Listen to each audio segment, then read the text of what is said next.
오늘 교리 공부는 우리가 이제 삼위일체에 대해서 생각해 보고자 합니다. 삼위일체 교리인데요. 우리가 그래서 하나님의 어떠하심에 대하여, 하나님의 속성에 대하여서 6번에 걸쳐서 우리가 생각했고요. 오늘은 삼위일체 교리를 봅니다. 먼저 우리가 보는 것은 삼위일체 교리의 근거입니다. 우리가 하나님에 관하여 아는 유일한 방법은 하나님께서 알려주시는 것밖에는 없습니다. 근데 하나님께서 하나님의 말씀을 통하여 하나님이 어떤 분이신지를 우리에게 알려주십니다. 그래서 하나님께서 그 모든 지식의 근원이시고 소유자시고 우리가 알려주실 때만이 우리가 아는데, 바로 그것처럼 삼위일체 교리도 바로 하나님이 어떤 분이신지 우리에게 알리셨기 때문에 우리가 아는 것입니다. 그래서 삼위일체 교리의 근거는 하나님의 말씀이요 하나님의 계시입니다. 그래서 삼위일체라는 말이 성경에 안 나오는데 왜 이게 삼위일체를 말하냐, 그러나 단어는 안 나오지만 그 내용이 나온다는 것이죠. 우리의 이성이 이 교리를 발견한 것이 아닙니다. 또는 자연계나 이교도의 어떤 유사한 비슷한 것, 뭐 다리가 3개가 상에 다리가 3개더라, 또 뭐 물이 있는데 얼음이 되고 물이 되고 또 증기도 있더라, 해가 있는데 해도 있고 햇빛도 있고 햇볕도 있더라, 열기도 있더라, 이렇게 그런 것들이 있지만 거기서부터 삼위일체 교리를 발견하거나 설명하는 것이 아닙니다. 우리는 성경에서부터 하나님께서 알리신 것 때문에 우리가 삼위일체 교리를 말할 수밖에 없는 것이죠. 하나님께서 하나님의 말씀에서 자신을 알리시되 영원전부터 한 하나님이신 분이 아버지와 아들과 성령으로, 즉 삼위일체로 계신 것을 우리에게 가르치시기 때문에 우리가 삼위일체 교리를 말하는 것입니다. 하이델베르크 요리문답서 25문에서 이렇게 묻고 또 이렇게 답을 하는데요. 제가 묻고 여러분이 답을 한번 해보시겠습니다. 하나님의 본질은 오직 하나만 있는데 왜 당신은 성부, 성자, 성령 셋을 언급합니까? 왜냐하면 하나님이 자기 말씀에서 구분된 이 세 위격이 참되고 영원한 한 하나님이라고 자신을 그렇게 계시하셨기 때문입니다. 그래서 이 대답이 왜 그렇게 이 삼위일체 교리를 말하냐? 왜냐하면 하나님께서 자기 말씀에서 이 구분된 세 위격, 이 삼위가 참되고 영원한 한 하나님이라고 그렇게 계시하시기 때문에 그렇습니다라는 거죠. 그래서 하이델베르크 요리문답서는 삼위일체 교리를 왜 말하는가에 대하여서 하나님의 말씀이 그렇게 말하기 때문에 이렇게 답하고 있는 것이죠. 그래서 삼위일체 이런 단어는 성경에 없지만 하나님께서 한 하나님이시면서 삼위로 계신다, 이걸 말씀하기 때문에 우리가 삼위일체 교리를 말하는 것입니다. 그래서 삼위일체 교리는 어떤 사변의 산물이 아니라 계시에 근거한 것입니다. 그 계시에 따라서 하나님을 알게 되면 하나님께서 초인격적인 분이다. 그러니까 초인격적이라는 것은 인격이 아닌 분이 아닌가, 그렇지 않고 인격이신 분. 그런데 단인격, 하나의 인격만 있으신 분이 아니라 삼위로 계시는 분이다라는 것이죠. 그래서 유일하신, 즉 한 분 하나님이신데 삼위로 계시는 한 분 하나님이시다라는 그 하나님을 우리가 고백하게 되는 것입니다. 그러면 여기에 대한 성경의 증거는 무엇이 있는가 우리가 보겠습니다. 우리가 특별히 이제 성자 하나님과 성령 하나님에 대해서 우리가 생각을 해봐야 합니다. 성자 하나님은 요한복음 1장 1절 2절 말씀에서 이렇게 말씀하고 있습니다. 태초에 말씀이 계시니라. 이 말씀이 하나님과 함께 계셨으니 이 말씀은 곧 하나님이시니라. 그러니까 태초에 하나님과 함께 계셨고, 그래서 이 말씀, 이 말씀이 하나님과 함께 계셨다. 태초에 말씀이 계시니라는 것은 그때 시작을 말하는 것이 아니라 계시고 계셨다. 이미 계시고 계셨다는 것이거든요. 그런데 이 말씀이 하나님과 함께 계셨다는 것입니다. 그래서 하나님과 구분된 것인데, 구분된 분인데 이 말씀 곧 하나님이시다. 그래서 하나님과 구분되면서 하나님이신 분으로서의 이 말씀, 로고스를 우리에게 알려주고 있습니다. 그래서 이 예수 그리스도는 그 위격, 그 로고스께서는 본래 하나님과 구분되시면서도 하나님이신 분이다. 이렇게 우리에게 알리시고 있는 것이죠. 로마서 9장 5절에서도 이렇게 말씀합니다.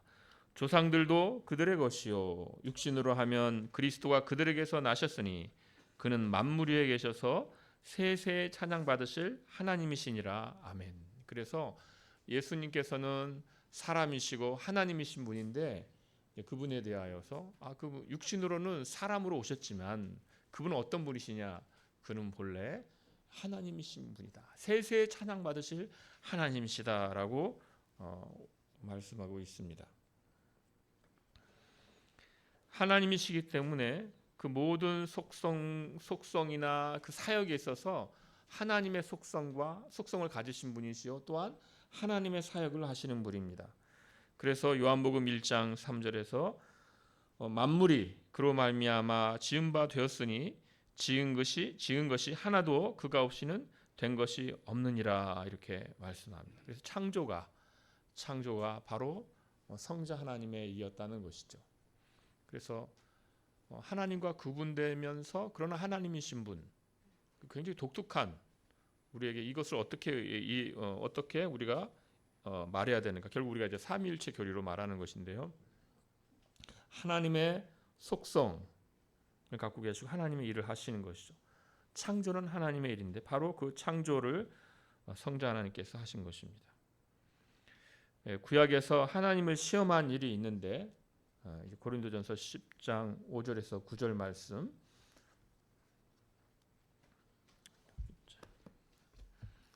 제가 보시면은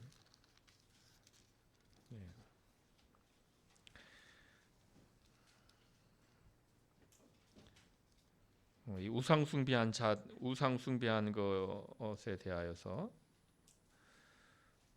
여기 보면 제가 7절 고린도전서 10장 7절부터 읽어보겠습니다. 그들 가운데 어떤 사람들과 같이 너희는 우상 숭배하는 자가 되지 말며 기록된 바 백성이 앉아서 먹고 마시며 일어나서 뛰논다 함과 같으니라. 그들 중에 어떤 사람들이 음행하다가 하루에 2만 3천 명이 죽었나니 우리는 그들과 같이 음행하지 말자. 그들 가운데 어떤 사람들이 주를 시험하다가 뱀에게 멸망하였나니 우리는 그들과 같이 시험하지 말자. 그래서 여기서 주를 시험하다가 뱀에게 멸망하였다고 하는데 여기 주라는 것은 사실 주도 있지만 여기 그리스도도 있습니다. 그래서 그리스도로 이제 헬라어 원문에 보면 그리스도다 이렇게 말합니다. 그래서 그리스도를 시험한 일이라는 것이죠. 그래서 구약에서 하나님을 시험한 일이 바로 그리스도를 시험한 일로 말하고 있습니다.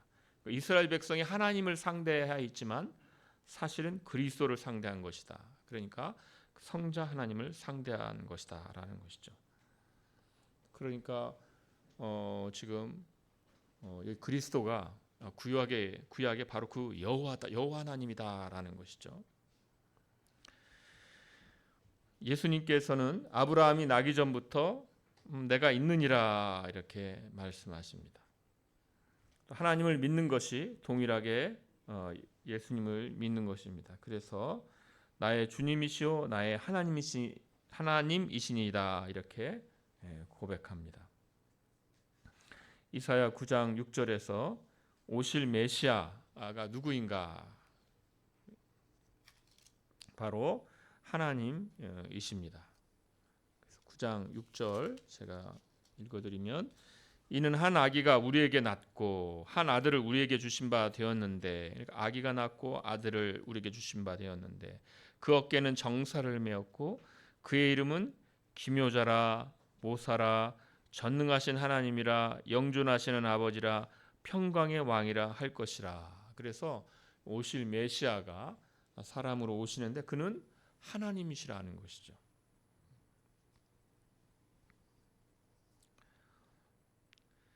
그리스도의 이 속죄의 사역은 이제 하나님이 하신 일로 표현됩니다. 그래서 사도행전 20장 28절 말씀에서 여러분은 자기를 위하여 또는 온 양떼를 위하여 삼가라.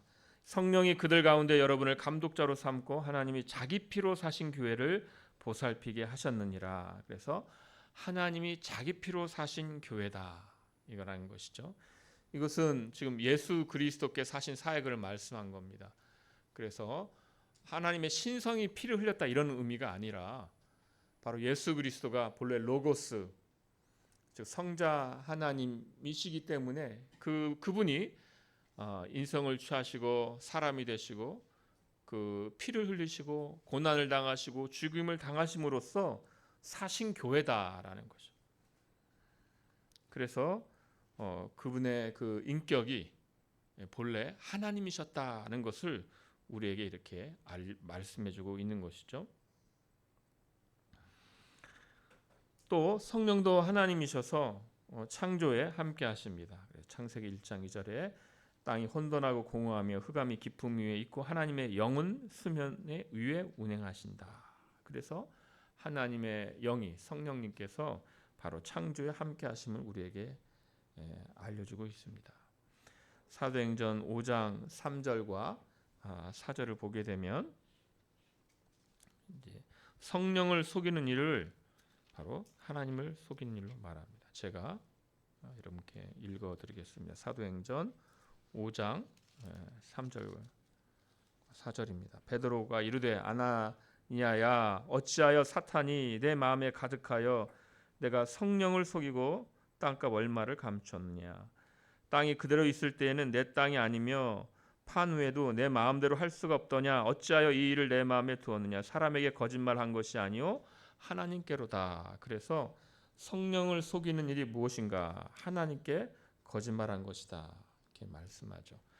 성령은 능력이나 기운이 아니라 인격이십니다. 요한복음 14장 16절 17절 말씀에서 예수님께서 이렇게 말씀하시죠. 내가 아버지께 구하겠으니 그가 또 다른 보혜사를 너희에게 주사 영원토록 너희와 함께 있게 하리니 그는 진리의 영이라 세상은 능히 그를 받지 못하나니 이는 그를 보지도 못하고 알지도 못함이라. 그러나 너희는 그를 아나니 그는 너희와 함께 거하시며 또 너희 속에 계시겠음이라. 그래서 이 보혜사 변호해 준 하나 인격체죠. 그래서 그는 이렇게 인격으로서 말씀하고 계시죠. 그는 진리의 영이다. 세상은 능히 그를 받지 못한다.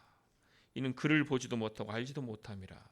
너희는 그를 아나니 그는 너희와 함께한다. 그래서 예수님께서 이제 아버지께서 보내실 그 보혜사, 그 성령님을 하나의 인격으로서 말씀하고 계십니다. 요한복음 16장 13절에서도 그러나 진리의 성령이 오시면 그가 너희를 모든 진리 가운데 인도하리니 그가 스스로 말하지 않고 오직 들은 것을 말하며 장래일을 너희에게 알리시리라. 그래서 이렇게 어떤 기운이나 무슨 에너지가 아니라 이렇게 하나의 인격으로서 인도하시고 말씀하시고 알리시는 분입니다. 성부와 성자에게 영혼을 돌리듯이 성령께도 영혼을 돌립니다. 그래서 속성이 하나님께 돌아가는 속성이 성령님께도 온전히 돌아갑니다. 히브리서 9장 14절 말씀에 하물며 영원하신 성령으로 말미암아 흠없는 자기를 하나님께 드린 그리스도의 피가 어찌 너희 양심을 죽은 행실에서 깨끗하게 하고 살아계신 하나님을 섬기게 하지 못하겠느냐. 이렇게 영원하신 성령님입니다. 그래서 성령님은 이렇게 무슨 창조된 게 아니라 영원하신 성부와 성자와 성령과 함께 성령이 동일하게 그렇게 영원하신 분입니다. 왜냐하면 한 하나님이시기 때문입니다. 또 성령님은 성부와 성자와 함께 은혜와 평강의 기원이신데 요한계시록 1장 4절 5절 말씀 거기 인용해 놓았는데요. 우리 다 함께 같이 읽어보십니다. 시작. 요한은 아시아에 있는 7교회에 편지하노니 이제도 계시고 전에도 계셨고 장차 오실 이와 그의 보좌 앞에 있는 7 영과 또 충성된 증인으로 죽은 자들 가운데 먼저 나시고 땅의 임금들의 머리가 되신 예수 그리스도로 말미암아 은혜와 평강이 너희에게 있기를 원하노라.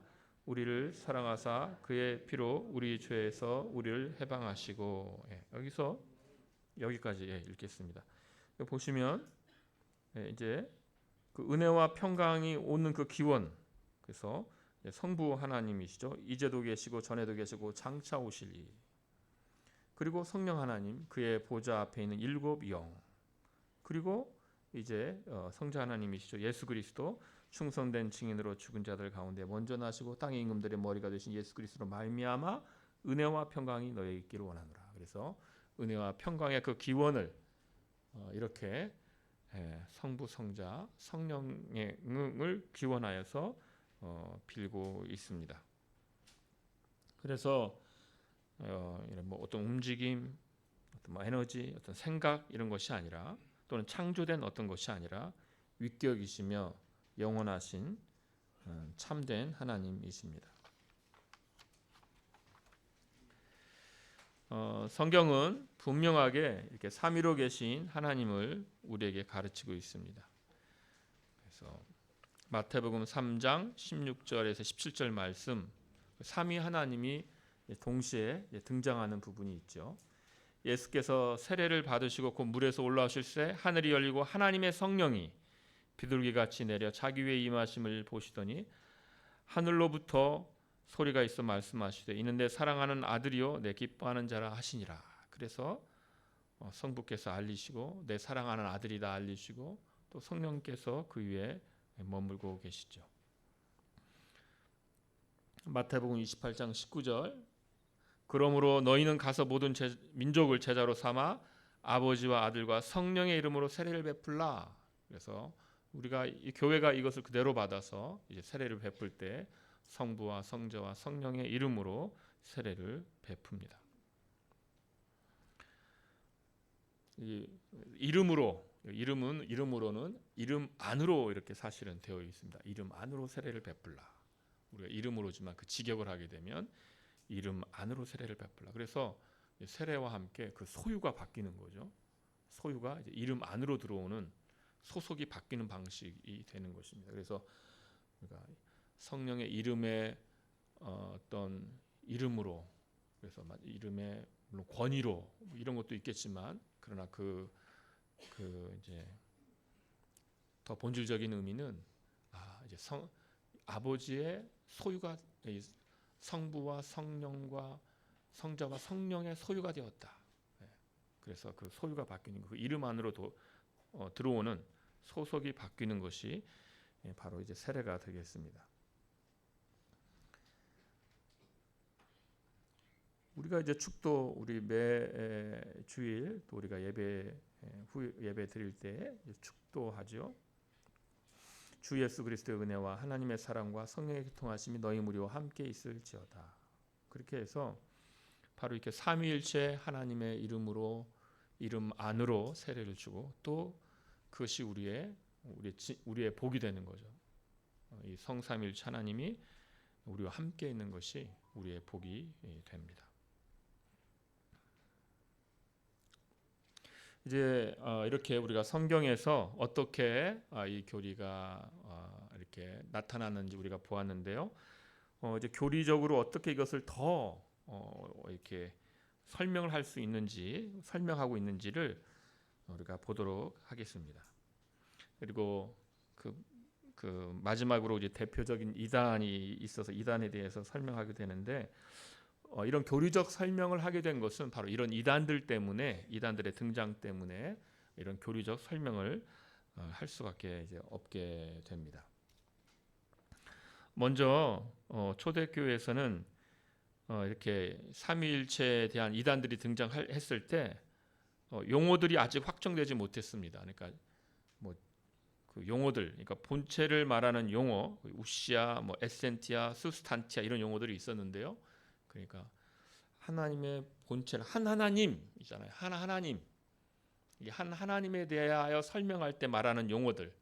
네, 이 삼위일체 논쟁은 교회 초대교회에 있었기 때문에 초대교회 논쟁은 우리가 보통 이제 동방교회 논쟁이라 이렇게 말합니다. 그리고 여러분 뭐 동로마, 서로마 이렇게 얘기하잖아요. 그러면 그때 이제 이게 동로마가 헬라권까지 헬라어를 쓰는 데까지 옛날에는 로마였거든요. 그러니까 이 동방교회는 헬라어를 쓰는 문화요. 서방교회는 라틴어를 쓰는 문화가 되죠. 이 헬라어를 그렇기 때문에 지금 거기 우스지아라는 헬라어가 있습니다. 그분들이 이제 우시아 한 하나님을 말하면서 우시아를 쓰기도 하고 또 위격을 말하는 용어 지금은 이제 우리가 휘포스타시스 이제 위격을 말하는 건데 이 용어가 실체라는 용어인데 그 당시는 그러니까 한 하나님을 말하면서 휘포스타시스를 쓰기도 하고 우시아를 쓰기도 하고 용어가 확정되지 않은 상태로 서로 막 얘기를 하니까 말을 해도 자기가 하나님의 한 하나님으로서의 그 본체를 말하면서 휘포스타시스를 쓰기도 하고 듣는 사람은 저거 위격인데 이렇게 알아듣고 그러면 헷갈리잖아요. 아직 확정되지 않은 상태가 있었는데 이제 점점 성경에서 한 하나님 그래서 성부 성자 성령 모두에게 속하는 그것을 그 내용을 말하는 부분이 있고 성부 성자 성령의 그 위격의 그 관계에 대해서 말하는 부분이 있고 이것들을 이제 성경에서부터 이제 서로 말하면서 용어들을 정리하게 됩니다. 그러면서 하나님의 본체를 말하는 용어가 있고 위격을 말하는 용어가 있구나. 지금 그래서 우리가 삼위, 이제 인격이라 이렇게 말하기도 하고 위격이라고 말하기도 하는 이 용어가 있게 되고 하나님, 한 하나님의 그 본체와 본질을 말하는 이 용어가 있게 됩니다. 그래서 나누어질 수 없는 한 하나님, 한 본체로 계시는 하나님. 이때 이 하나님 안에 세 위격들 성부와 성자와 성령이 존재하신다라는 것이죠. 위격이란 단어는 불완전한 표현입니다. 이게 영어로 person이라 라틴어로 persona 이렇게 말하는데 이 단어는 불완전한 표현이 됩니다. 그러나 이 단어를 사용함으로 우리가 신적 본체 안에 있는 구별되는 실존, 그러니까 성부, 성자, 성령을 말할 수 있기 때문에 이 단어를 사용합니다. 어떤 단어도 완전하지 않습니다. 우리는 한 인격에 한 실존이 있는 한 본체가 있는 존재이지만 하나님께서는 하나의 본체 있고 그 본체 안에 삼위의 구별이 있기 때문에 어떤 단어도 우리가 이렇게 하나님을 말씀하기에 적당하지 않습니다. 그러나 우리가 이 단어를 사용함으로써 성경에 있는 내용을 이제 표현할 수 있게 되는 것입니다. 이 본체는 한 하나님의 이 본체는 삼위에게 동일하게 속합니다. 그래서 이제 제가 이것을 길게 설명하는 것보다 우리 예전에 이 아타나시우스 신경을 그대로 초대교회 신경인데요. 아타나시우스 신경을 그대로 가져오는 것이 좋겠다 싶어서 제가 가져왔습니다. 아타나우스 신경 이제 4번 항목에서부터 제가 이제 몇 가지 뽑았는데요. 16번 항목까지 있는데 우리 같이 한번 읽어보겠습니다. 시작. 혼합되지 않은 위격들이요 분리되지 않는 본질이다. 성부 위격이 다르고 성자의 위격이 다르며 성령의 위격이 다르기 때문이다. 그러나 성부와 성자와 성령께 신성이 하나이시며 영광이 동등하시며 위엄이 영원하시다. 성부가 창조되지 않으셨고 성자도 창조되지 않으셨고 성령도 창조되지 않으셨다. 성부가 영원하시고 성자도 영원하시고 성령도 영원하시다. 그런데 영원하신 세 분이 아니라 영원하신 한 분이시다. 그처럼 성부가 전능하시고 성자도 전능하시고 성령도 전능하시다. 그런데 전능하신 세 분이 아니라 전능하신 한 분이시다. 그렇게 성부가 하나님이시고 성자도 하나님이시고 성령도 하나님이시다. 그런데 세 분의 하나님이 아니라 한 분 하나님이시다. 하나님이라고 고백한다. 예. 예. 여기 예. 그러니까 지금 삼위가 성부, 성자, 성령 이렇게 삼위가 계십니다.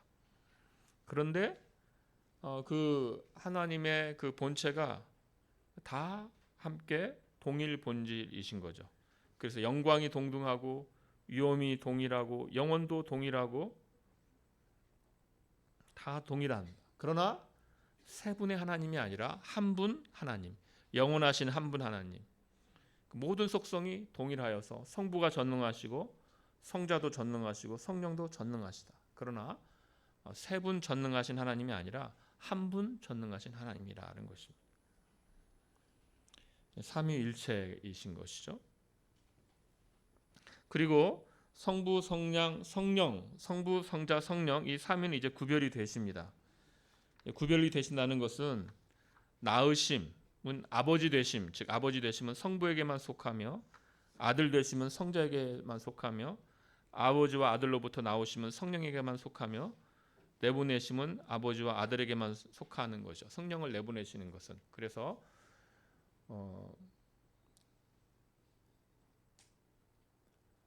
성자가 아버지가 되시는 게 아니죠.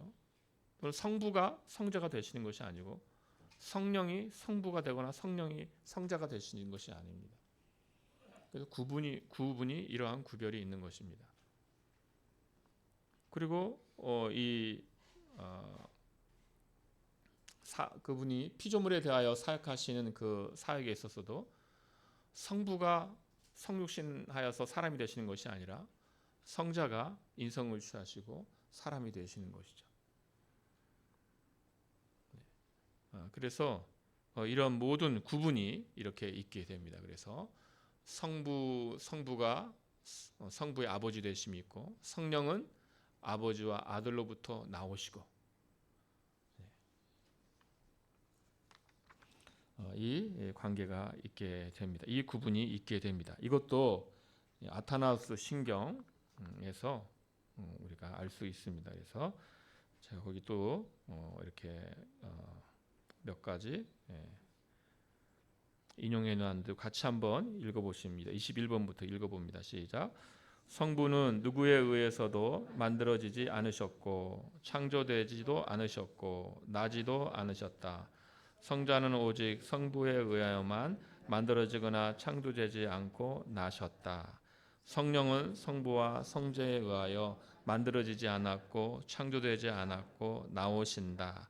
따라서 한 분의 성부이시지 세 분의 성부가 아니며 한 분의 성자이시지 세 분의 성자가 아니며 한 분의 성령이지 세 분의 성령이 아니다.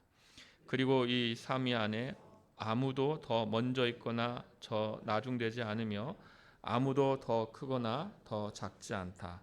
다 세 윗경 모두가 서로 동일 영원하시며 동등하시다.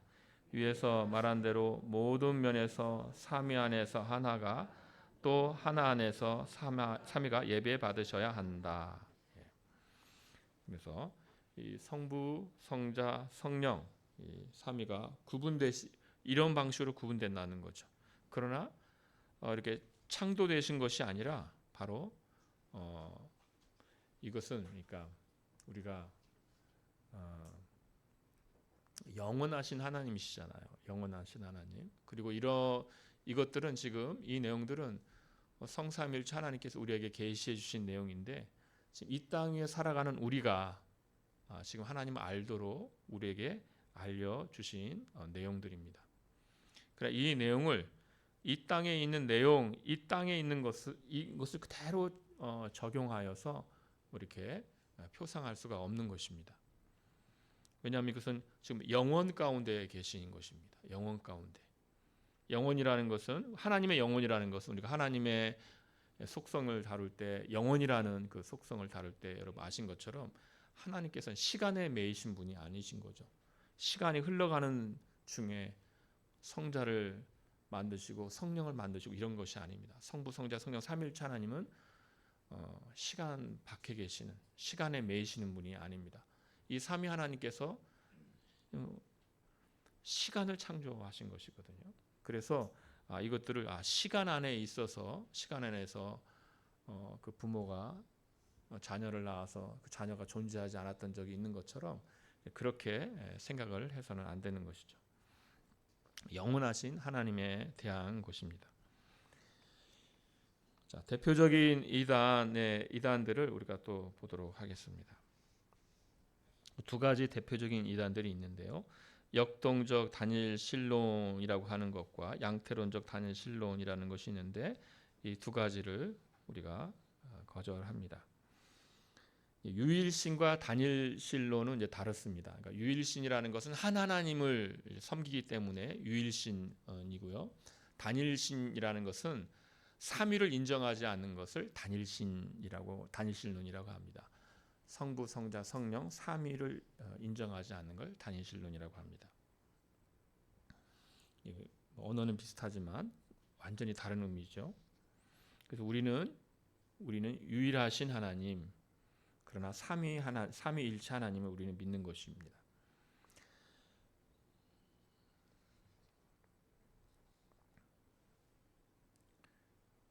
먼저 이 양태론적 단일 신론인데요. 이런 역동적 단일 신론, 양태론적 단일 신론과 싸우면서 삼위일체 교리를 확증하게 됩니다. 먼저 양태론적 단일 신론이란 무엇인가 하면 이런 생각을 하게 된 거죠. 가끔 보면 이제 이렇게 설명하시는 분들이 사실 있긴 있어요. 이제 사실 이게 양태론적인 거기 때문에 좀 좋지 않은 설명입니다. 삼일체가 뭐냐? 내가 쉽게 설명해 줄게. 이렇게 설명하는 거죠. 저 같은 경우죠. 이거 잘못된 설명입니다. 들으면서 그렇구나 이러시면 안 돼요. 제가 제 아내 남편도 되고 우리 자녀들이 아버지도 되고 또 교회 오면 또 이렇게 목사로서 일을 하잖아요. 이렇구나. 그러니까 한 사람이 있는데 남편도 되고 아버지도 되고 또 목사도 하는구나. 그러니까 이게 삼위일체다. 이것이 양태론입니다. 양태론. 그래서 성부 하나님이 구약에 계시다가 그 하나님이 신약에서 아들로서 성자 하나님으로서 사람이 되셨다가 성자 하나님이 승천한 다음에는 그분이 다시 성령으로 오셨다. 이게 바로 양태론적 삼위일체입니다. 이것은 잘못된 것이죠. 왜냐하면 우리가 아까 본 것처럼 성부, 성자, 성령이 함께 마태복음 3장에서 나타나지요. 또 성육신 이후에도 성부는 계속 존재하시고 성령을 보내십니다. 성령은 아버지와 아들로부터 나오시는 것이죠. 요한복음 14장과 요한복음 15장에도 있거든요. 그래서 그렇습니다.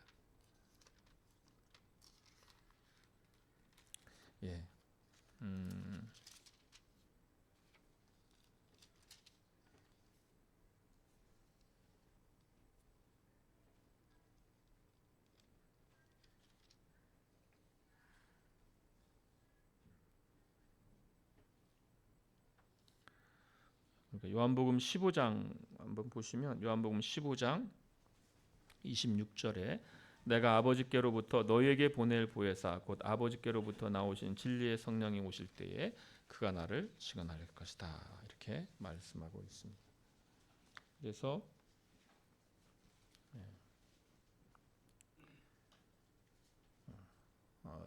성자께서 이게 성령을 내보내고 계십니다. 그러니까 지금 성부도 계시고 성자도 계시는데 성령도 계시는 것이죠. 그래서 양태론은 맞지 않게 되는 것입니다. 양태론자들을 이제 그 대표자 사벨리우스를 따라서 사벨리우스주의 그런 주장을 한 자들을 사벨리우스주의자들이라 이렇게 부릅니다. 역동적 단일신론은 종속론 또는 양자론으로 불리는데 성부만 진정한 하나님이고 아들과 성령은 존재하지 않을 때가 있었다. 창조된 존재다 이렇게 부르게 됩니다. 대표자 아리우스를 따라서 아리우스주의라고 부릅니다. 그래서 이 아리우스는 그 성부, 성자, 성령에서 아버지, 아들, 그 성령에서 이 아들이 없었던 때가 있었다, 존재하지 않았던 때가 있었다, 이렇게 말한 것이 아리우스입니다. 그래서 아리우스는 그 아래에 있는 니케아 신경, 그리고 또 얼마 후에 열린 니케아 콘스탄티노플 신경, 니케아 회의에서, 니케아 공의회에서, 그리고 니케아 콘스탄티노플 공의회에서 이제 거절되게 됩니다. 그래서 이제 제가 거기 또 결국 이러한 이런 대표적인 초대교회 이단들, 사실은 이제 지금까지도 이러한 내용들이 계속되고 있다, 이렇게 볼 수 있겠습니다. 지금까지 계속되고 있다는 것은 우리나라에 다 교주들이라고 할까요? 다 뭐라고 합니까? 40일 금식 기도하고 났더니 내 목이 달아나고 예수의 목이 붙었다, 이런 게 다 역동적 단일신론이 되는 것입니다. 그래서 이제 나에게 이제 된 거죠. 그래서 내가 성자가 되건 내가 성령이 되건 다 그런 식으로 이제 하는 게 다 그런 이단들이 되는 것인데, 이런 물론 이제 삼위일체 쪽에서 이단이지만 정말 완전히 이단이지, 그분들은 완전히 이단인 거죠. 이것과는 완전히 이단이 되는 것이죠. 네, 이런 역동적 단일신론, 이런 양태론적 단일신론, 이런 것에 대하여 니케아 콘스탄티노플 신경이 초대교회 신앙 고백에 이렇게 결정하게 됩니다. 거기 인용해 놓았는데 우리 같이 한번 읽어보십니다. 시작.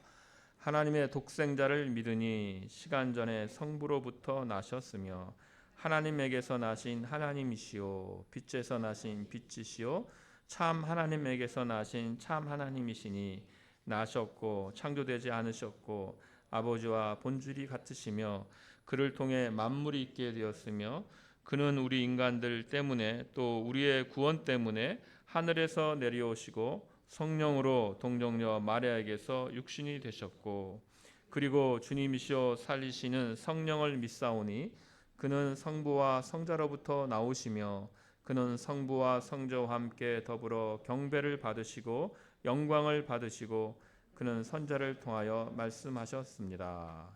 이렇게 삼위일체 교리를 이렇게 확정하게 됩니다. 그래서 성부와 성자가 동일 본질이시다, 이렇게 말씀하시고, 또한 성령 하나님에 대하여서도 성부와 성자로부터 나오시며 성부와 성자와 함께 더불어 경배를 받으시고 영광을 받으신다, 이렇게 해서 삼위일체 교리를 교회가 아주 이른 시기부터 고백하게 됩니다. 이렇게 신앙 고백서를 통하여 확정하는 것은 이때가 되지만 이미 이른 시기에 나오는 그 문서들에는 다 성부, 성자, 성령 하나님을 인정하고 고백해 왔던 것입니다. 그런데 이단들이 등장하면서 교회가 회의를 모아서 결국 이러한 고백들로서 확정하게 되는 역사가 있게 됩니다. 오늘 이렇게 삼위일체 하나님에 대하여서 우리가 성경의 증거, 또 어떻게 우리가 이것을 이해하는지, 또 아타나우스 신경이 잘 정리가 됐기 때문에 그 신경을 인용하여서 말씀을 드렸고, 대표적인 이단들, 한편에서는 그러니까 삼위를 인정하지 않는 거죠. 인정을 하지 않으면 한편은 양태론적 설명으로 아버지가 아들이고 아들이 성령이다, 이런 설명, 또는 아버지만 진정한 하나님으로 놓고 나머지 성자와 성령은 피조물로 만드는 이런 방식, 이거 둘을 교회는 다 거절하고 삼위일체입니다. 그래서 삼신론을 말하는 자들에게 한 하나님이다, 일체를 말하고, 삼위를 부정하는 자들에게, 이런 단일신론을 말하는 자들에게 삼위를 말하는 것이 교회의 고백이 되겠습니다. 우리가 이렇게 삼위일체를 다시 삼위일체 교리를 다시 확인하는 시간을 가졌습니다. 기도하고 마치겠습니다. 하나님 아버지, 주께서 우리에게 이렇게 그 말씀으로써 주님의 어떠하심을 알리시고 성부, 성자, 성령 성삼위일체 하나님으로서 계심을 우리에게 알리시고 우리의 예배를 받으시고 우리에게 역사하여 주시오니 감사합나이다. 아버지 하나님, 우리가 아무 공로와 가치가 없으나 성삼위일체 하나님의 그 역사를 따라서 그 구속의 경륜을 따라서 이제 우리가 구원함을 얻고 이렇게 살아가나이다. 삼위일체 하나님을 예배하며 영화롭게 하며 사는 자들 되게 하여 주시옵소서. 예수님의 이름으로 기도합니다. 아멘.